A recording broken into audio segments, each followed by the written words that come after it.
नमस्कार मित्रांनो, आपल्या सगळ्यांचं या व्हिडिओमध्ये स्वागत आहे. मित्रांनो, या व्हिडिओमध्ये आपण बघणार आहोत कोकण विभागातील प्रमुख जिल्ह्यानुसार माहिती, क्षेत्रफळ, बंदरे आणि नद्या. तर कोणकोणत्या भरतीसाठी इम्पॉर्टंट आहे मित्रांनो. वनरक्षक, तलाठी, MPSC भरतीसाठी खूप महत्त्वाचं आहे मित्रांनो. तर सगळ्यात पहिला जिल्हा आहे तो आपला मुंबई जिल्हा. तर मुंबई जिल्ह्याचे क्षेत्रफळ, नद्या आणि सर्व बघूया आपण माहिती. तर मुंबई शहर येतं पहिलं. तर मुंबई शहराचे क्षेत्रफळ किती येते मित्रांनो, ते 157 चौरस किलोमीटर एवढं जे आहे क्षेत्रफळ आहे मित्रांनो मुंबई शहराचं. प्रमुख नद्या कोणकोणत्या आहे, तर मिठी नदी, दहिसर नदी, ओशिवरा नदी या सीमेच्या परिसरात आहे मित्रांनो. तर या ध्यानात ठेवा, मिठी नदी आहे ध्यानात ठेवा, याच्यातली मिठी नदी जी आहे मुंबई शहरामध्ये आहे. उद्याने जे आहे मित्रांनो, संरक्षित क्षेत्र संजय गांधी राष्ट्रीय उद्यान जे आहे ते मुंबई शहराच्या जे सीमेवर आहे हे ध्यानात ठेवा. आणि मुंबई उपनगरात जे आहे याचा मोठा भाग आहे हे ध्यानात ठेवा मित्रांनो. त्यानंतर प्रमुख बंदरे कोणती येते, तर मुंबई बंदर इथे प्रमुख बंदर आहे. घाट जे आहे आपल्या मुंबई शहरामध्ये घाट नाही मित्रांनो, तर घाटाची काही विशेषता नाही. आणि हवामान जे आहे ते उष्ण व दमट किनारी हवामान असतं आणि जून ते सप्टेंबर मुसळधार पाऊस असतो. तर हे ध्यानात ठेवा मित्रांनो, जून ते सप्टेंबर कसा पाऊस असतो, मुसळधार पाऊस असतो. त्यानंतर दुसरा जिल्हा आहे तो मित्रांनो आपला मुंबई उपनगर. तर मुंबई उपनगरचे क्षेत्रफळ किती येते, तर 446 चौरस किलोमीटर एवढं जे आहे मुंबई उपनगराचं क्षेत्रफळ आहे मित्रांनो. तर प्रमुख नद्या कोणत्या आहेत, मिठी, दहिसर, ओशिवरा, बोईसर या ज्या प्रमुख नद्या आहेत त्याच्यातली कोणती नदी आपण ध्यानात ठेवा, मिठी नदी. तर मिठी नदी जी आपले ध्यानात ठेवा, मुंबई उपनगरात कोणती नदी, तर मिठी नदी. उद्याने जे आहे मित्रांनो, तर संजय गांधी राष्ट्रीय उद्यान जे आहे इथे आहे, ते ध्यानात ठेवा. संजय गांधी राष्ट्रीय उद्यान कुठे आहे, तर मुंबई उपनगरात आहे. बंदरे जे आहेत किनारी जेट्टी मोठे बंदर नाही मित्रांनो इथे. आणि घाट जे आहे तर मुंबई उपनगरात बी घाट नाही मित्रांनो. मुंबई शहरात आणि मुंबई उपनगरात जे आहे घाट नाही. हवामान कसं असतं इथलं, तर दमट किनारी हवामान, अतिवृष्टीची शक्यता असते इथे. तर दमट आणि किनारी हवामान असते ते ध्यानात ठेवा. हवामान आपल्याला लक्षात आलं पाहिजे. त्यानंतर तिसरा जिल्हा आहे तो मित्रांनो आपला पालघर जिल्हा. पालघर जिल्ह्याची वैशिष्ट्ये बघूया आपण. तर क्षेत्रफळ किती आहे पालघर जिल्ह्याचे, 5344 चौरस किलोमीटर एवढं जे आहे आपलं क्षेत्रफळ मित्रांनो पालघर जिल्ह्याचं. प्रमुख नद्या कोणकोणत्या आहेत, वेतरणा, सूर्या, तांसा, देहरजा ह्या ज्या आहे प्रमुख नद्या आहेत. त्याच्यातली ध्यानात कोणती ठेवायची मित्रांनो आपल्याला, वेतरणा नदी जी आहे ती ध्यानात ठेवायची. पालघर जिल्ह्यामध्ये कोणती नदी आहे, वेतरणा नदी. त्यानंतर अभयारण्य कोणते आहे, तर तांसा वन्यजीव अभयारण्य येते मित्रांनो.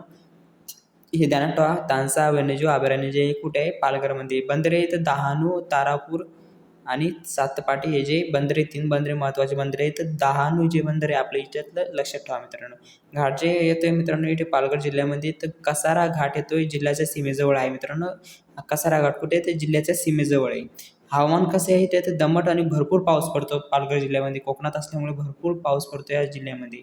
आणि सगळ्यात वरचा जिल्हा म्हणजे उत्तरेकडील जिल्हा आहे, हे बी लक्षात ठेवा मित्रांनो. चौथा जिल्हा आहे तो मित्रांनो आपला ठाणे जिल्हा. तर ठाणे जिल्ह्याचे क्षेत्रफळ किती आहे, ते 4214 चौरस किलोमीटर एवढं जे आहे ठाणे जिल्ह्याचे क्षेत्रफळ आहे. तर प्रमुख नद्या कोणत्या पडतात मित्रांनो इथं, तर उल्हास, भातसा, काळू आणि बारवी या जे प्रमुख नद्या आहे मित्रांनो. 4 नद्या आहेत. तर याच्यातली कोणती नदी आपल्याला ध्यानात ठेवायची मित्रांनो, तर उल्हास नदी आपल्याला ध्यानात ठेवायची. अभयारण्य कोणते इथं, तानसा अभयारण्याचा काही भाग जो आहे ते ठाण्यामध्ये बी येतो, हे बी ध्यानात ठेवा मित्रांनो. पालघर आणि ठाण्यामध्ये हा याचा भाग आहे. तर तानसा अभयारण्याचा मोठा भाग कुठे आहे, तर पालघर जिल्ह्यामध्ये. आणि छोटा भाग जो आहे मित्रांनो तो आहे ठाणे जिल्ह्यामध्ये. बंदरे कोणते आहे, तर ठाणे खाडी परिसरात, म्हणजे ठाणे नावाचं एक बंदर आहे मित्रांनो इथे ध्यानात ठेवा, ठाणे खाडी परिसरात आहे. त्यानंतर घाट कोणता आहे, तर माळशेज घाट आहे, जिल्हा सीमेजवळ आहे मित्रांनो. माळशेज घाट जो कुठे आहे, ते जिल्हा सीमेजवळ आहे. हवामान कसं असतं तिथं, उष्ण, दमट आणि मुसळधार पाऊस पडतो आहे ठाणे जिल्ह्यामध्ये. आणि कोकण विभागाचा जिल्हा आहे मित्रांनो. त्यानंतर 5वा जिल्हा आहे तो मित्रांनो आपला रायगड जिल्हा. तर रायगड जिल्ह्याचं वैशिष्ट्य बघू आपण. तर क्षेत्रफळ किती येते, तर क्षेत्रफळ येतं आपलं 7152 चौरस किलोमीटर एवढं जे आहे क्षेत्रफळ आहे मित्रांनो रायगड जिल्ह्याचं. प्रमुख नद्या कोणकोणत्या याच्यातल्या मित्रांनो, तो कुंडलिका, सावित्री, अंबा, पाताळगंगा या ज्या प्रमुख नद्या आहेत. त्याच्यातल्या कोणकोणत्या नद्या ध्यानात ठेवायच्या, तर याच्यातल्या 2 नद्या आपण ध्यानात ठेवा मित्रांनो, कुंडलिका आणि पाताळगंगा या ज्या आहे आपल्या प्रमुख नद्या आहे. आणि सावित्री बी ठेवलीत चालते मित्रांनो. त्यानंतर अभयारण्य कोणते येते, फणसाड वन्यजीव अभयारण्य, कर्नाळ पक्षी अभयारण्य आणि रायगड पनवेल परिसरात आहे मित्रांनो. तर फणसाड अभयारण्य आणि कर्नाळ पक्षी अभयारण्य हे दोन्ही अभयारण्य जे आहे इम्पॉर्टंट आहे मित्रांनो. त्यानंतर बंदरे कोणते येते, ते जवाहरलाल नेहरू बंदर JNPT नावाशिवाय म्हणतो आपण त्याला, रिव्हर्स रूट हे जे बंदर आहे मित्रांनो त्याच्यातले ध्यानात ठेवा आपण. तर नावाशिवाय ध्यानात ठेवा मित्रांनो, नावाशिवाय या नावाने आपल्याला क्वेश्चन येऊ शकतो. त्यानंतर घाट कोणता येतो, तर वरंधा घाट आणि तानमणी घाट हे दोन्ही घाट जे आहे इम्पॉर्टंट आहे रायगड जिल्ह्याचे. तर वरंधा घाट आणि तानमणी घाट. हवामान कसं आहे असतं इथलं, तर हवामान जे आहे अतिवृष्टी, दमट किनारी हवामान असतं इथे मित्रांनो, अतिवृष्टी दमट किनारी हवामान. त्यानंतर 6वा जिल्हा आहे तो मित्रांनो आपला रत्नागिरी जिल्हा. तर रत्नागिरी जिल्हा आपण बघूया तर क्षेत्रफळ किती येतं तर क्षेत्रफळ येतं 8,208 चौरस किलोमीटर एवढं जे आहे क्षेत्रफळ आहे. आणि हा कोकण विभागातील सर्वात मोठा जिल्हा आहे मित्रांनो, हे ध्यानात ठेवा. प्रमुख नद्या कोणकोणत्या येतात शास्त्री, विशिष्टी, जगबुडी, मुनसुकुडी हे जे प्रमुख नद्या आहे मित्रांनो, त्याच्यातली शास्त्री नदी आपण ध्यानात ठेवा. त्यानंतर अभयारण्य कोणते ते जयगड परिसरातील मगरो क्षेत्र आहे मित्रांनो, इथे कोणतेही अभयारण्य नाही. तर स्वतंत्र वन्यजीव अभयारण्य आहे मित्रांनो इथे, तर आपण ध्यानात ठेवा. कोणतं काय ध्यानात ठेवायचं तर जयगड परिसरातील मगरो क्षेत्र जे ध्यानात ठेवा मित्रांनो, ते कुठे आहे तर रत्नागिरी जिल्ह्यात आहे. बंदरे कोणकोणती तर रत्नागिरी, जयगड आणि दाभोळ बंदरे हे 3 बंदरे मित्रांनो. तर रत्नागिरी आपल्याला ध्यानात राहू शकतं आणि जयगड आणि दाभोळ हे 2 बंदरे आपल्याला ध्यानात ठेवायचे. त्यानंतर घाट बघूया तर आंबा घाट आणि कुंभाली घाट हे जे घाट येतात मित्रांनो. हवामान कसं असतं इथे तर अतिवृष्टी हापूस आंब्यासाठी प्रसिद्ध आहे जे आहे रत्नागिरी जिल्हा आहे मित्रांनो. त्यानंतर 7वा जिल्हा आहे तो मित्रांनो आपला सिंधुदुर्ग जिल्हा. तर सिंधुदुर्ग जिल्ह्याची आपण माहिती बघूया. तर क्षेत्रफळ किती येतं तर 5,207 जे आहे चौरस किलोमीटर एवढं जे आहे क्षेत्रफळ आहे. कोणत्या जिल्ह्याचं तर सिंधुदुर्ग जिल्ह्याचं आहे. तर प्रमुख नद्या कोणकोणत्या तर तेरेखोल, कर्ली, गड, तिलारी ह्या ज्या प्रमुख नद्या पडतात मित्रांनो. तर याच्यातली ध्यानात कोणती ठेवायची आहे तर तेरेखोल नदी जी आहे आपल्याला ध्यानात ठेवायची आहे. आणि अभयारण्य कोणते तर इथे कोणतेही अभयारण्य नाही मित्रांनो. तर आपण राणी तिलारी परिस्थिती वनक्षेत्र आपल्याला ध्यानात ठेवायचं आहे. बंदरे कोणकोणती तर मालवण, वेरकुला आणि देवगड बंदरे आपल्याला ध्यानात ठेवायची आहेत. याच्यातली इम्पॉर्टंट बंदर कोणते आहे तर मालवण बंदर आहे मित्रांनो. त्याला घाट कोणता पडतो तर आंबोली घाट आणि फोंडा घाट पडतो. तर आंबोली घाट आपला महत्त्वाचा घाट आहे मित्रांनो. त्यानंतर हवामान कसं येतं अतिवृष्टीचं हवामान, दमट किनारी हवामान. तर कोकणामध्ये आपल्याला अतिवृष्टीचा आणि दमट हवामानच दिसते मित्रांनो. तर याच्यात काही विशेष नाही आहे. अतिवृष्टी, दमट किनारी हवामान आहे.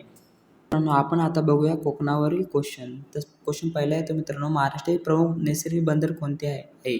तर महाराष्ट्रातील प्रमुख नैसर्गिक बंदर जे आहे मित्रांनो ते आहे मुंबई बंदर आहे. बी जे आपला राईट आन्सर होईल. त्यानंतर क्वेश्चन दुसरा आहे तो मित्रांनो जवाहरलाल नेहरू बंदर JNPA कोणत्या ठिकाणी आहे. तर JNPA जे मित्रांनो जवाहरलाल नेहरू बंदर त्याला आपण नावाशिवाय म्हणतो ते रायगड इथे आहे. आणि सी जे आपला राईट आन्सर होईल. त्यानंतर तिसरा क्वेश्चन येतो भारताचे सर्वात मोठे कंटेनर बंदर कोणते आहे. तर भारताचे सर्वात मोठे कंटेनर बंदर जे आहे मित्रांनो ते आहे जवाहरलाल नेहरू बंदर JNPA. तर डी जे आपला राईट आन्सर होईल. त्यानंतर क्वेश्चन चौथा येतो मुंबई बंदर कोणत्या समुद्रकिनारी आहे. तर मुंबई बंदर जे आहे मित्रांनो ते आहे अरबी समुद्रकिनारी आहे. बी जे आपला राईट आन्सर होईल. त्यानंतर क्वेश्चन येतो आपला 5वा क्वेश्चन येतो मित्रांनो रायगड जिल्ह्यातील प्रमुख बंदर कोणते आहे. तर रायगड जिल्ह्यातील प्रमुख बंदर जे आहे ते जवाहरलाल नेहरू बंदर आहे नावाशिवाय. बी जे आपला राईट आन्सर होईल. त्यानंतर क्वेश्चन 6वा येतो रत्नागिरी जिल्ह्यातील प्रमुख बंदर कोणते आहे. तर रत्नागिरी जिल्ह्यातील प्रमुख बंदर जे आहे ते आहे रत्नागिरी बंदर. बी आपला राईट आन्सर होईल. त्यानंतर क्वेश्चन 7वा येतो मित्रांनो सिंधुदुर्ग जिल्ह्यातील प्रमुख बंदर कोणते आहे. तर सिंधुदुर्ग जिल्ह्यातील प्रमुख बंदर जे आहे ते मालवण बंदर आहे मित्रांनो. बी आपला राईट आन्सर होईल. त्यानंतर क्वेश्चन 8वा येतो पालघर जिल्ह्यातील प्रमुख बंदर कोणते आहे. तर पालघर जिल्ह्यातील प्रमुख बंदर जे आहे ते आहे डहाणू बंदर आहे मित्रांनो. सी आपला राईट आन्सर होईल. त्यानंतर क्वेश्चन 9वा येतो जयगड बंदर कोणत्या जिल्ह्यात आहे. तर जयगड बंदर जे आहे ते रत्नागिरी जिल्ह्यामध्ये आहे मित्रांनो. बी आपला राईट आन्सर होईल. त्यानंतर क्वेश्चन 10वा येतो मित्रांनो मालवण बंदर कोणत्या जिल्ह्यात आहे. तर मालवण बंदर जे आहे ते आहे सिंधुदुर्ग जिल्ह्यात आहे. सी आपला राईट आन्सर होईल. त्यानंतर क्वेश्चन 11वा येतो रेवस बंदर कोणत्या जिल्ह्यात आहे. तर रेवस बंदर जे आहे मित्रांनो ते आहे रायगड जिल्ह्यामध्ये आहे. बी आपला राईट आन्सर होईल. त्यानंतर क्वेश्चन 12वा येतो उरण परिसर कोणत्या प्रमुख बंदराशी संबंधित आहे. तर उरण परिसर जे आहे ते जवाहरलाल नेहरू बंदर JNPA शी संबंधित आहे मित्रांनो. बी आपला राईट आन्सर होईल. 13वा क्वेश्चन येतो मुंबई बंदर कोणत्या प्रकारचे बंदर आहे. तर मुंबई बंदर जे आहे मित्रांनो ते नैसर्गिक बंदर आहे. बी आपला राईट आन्सर होईल. त्यानंतर क्वेश्चन 14वा येतो JNPA चे पूर्ण नाव काय आहे. तर JNPA चे पूर्ण नाव जे आहे मित्रांनो ते आहे जवाहरलाल नेहरू पोर्ट ऑथॉरिटी आहे मित्रांनो. बी जे आपला राईट आन्सर होईल. त्यानंतर क्वेश्चन 15वा येतो महाराष्ट्रातील सर्वाधिक कंटेनर हाताळणी कोणते बंदर करते. तर महाराष्ट्रातील सर्वाधिक कंटेनर हाताळणी बंदर जे करते मित्रांनो ते जवाहरलाल नेहरू बंदर करते JNPA. तर सी जे आपला राईट आन्सर होईल. त्यानंतर क्वेश्चन 16वा येतो दाभोळ बंदर कोणत्या जिल्ह्यात आहे. दाभोळ बंदर जे आहे मित्रांनो ते आहे रत्नागिरी जिल्ह्यामध्ये आहे. बी आपला राईट आन्सर होईल. त्यानंतर क्वेश्चन 17वा येतो देवगड बंदर कोणत्या जिल्ह्यात आहे. देवगड बंदर जे आहे मित्रांनो ते आहे सिंधुदुर्ग जिल्ह्यामध्ये आहे. सी जे आपला राईट आन्सर होईल. क्वेश्चन 18वा येतो मित्रांनो बाणकोट बंदर कोणत्या नदीच्या मुख्याशी आहे? तर बाणकोट बंदर जे आहे मित्रांनो ते सावित्री नदीच्या मुख्याशी आहे मित्रांनो. बी आपला राईट आन्सर होईल. क्वेश्चन 19 येतो, महाराष्ट्रातील सर्वात महत्त्वाचे व्यापारी बंदर कोणते आहे? तर महाराष्ट्रातील सर्वात मोठे व्यापारी बंदर जे आहे मित्रांनो ते आहे मुंबई बंदर आहे. सी आपला राईट आन्सर होईल. त्यानंतर क्वेश्चन 20 येतो, नावाशिवा बंदर कोणत्या जिल्ह्यात आहे? नावाशिवा बंदर जे आहे मित्रांनो रायगड जिल्ह्यामध्ये. सी आपला राईट आन्सर होईल. त्यानंतर क्वेश्चन 21 येतो, वेरगुला बंदर कोणत्या समुद्रकिनारी येतं? वेरगुला बंदर जे आहे मित्रांनो ते अरबी समुद्रकिनारी आहे. बी आपला राईट आन्सर होईल. त्यानंतर क्वेश्चन 22 येतो, कोकणातील बहुतेक बंदर कोणत्या प्रकारचे आहेत? तर कोकणातील बहुतेक बंदर जे आहे मित्रांनो ते आहे समुद्र बंदर आहे मित्रांनो. बी आपला राईट आन्सर होईल.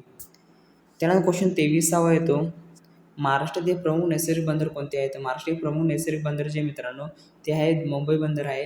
बी आपला राईट आन्सर होईल. त्यानंतर क्वेश्चन 24 येतो, महाराष्ट्रातील प्रमुख बंदरे कोणत्या किनारपट्टीवर आहेत? महाराष्ट्रातील प्रमुख बंदर जे आहे ते कोकण किनारपट्टीवर आहे. बी आपला राईट आन्सर होईल. त्यानंतर क्वेश्चन येतो आपला 25 येतो, कोकणातील बंदरे प्रामुख्याने कोणत्या समुद्राशी संबंधित आहे? तर कोकणातील बंदरे जे प्रामुख्याने ते आहे अरबी समुद्राशी संबंधित आहे मित्रांनो. बी आपला राईट आन्सर होईल. तर मित्रांनो तुम्हाला व्हिडिओ आवडला असेल तर लाईक शेअर सबस्क्राईब करा. जर का इम्पॉर्टंट नोट्स लागत असेल तर व्हॉट्सअप ग्रुपला जॉईन करू शकता. डिस्क्रिप्शन बॉक्समध्ये लिंक दिलेली आहे.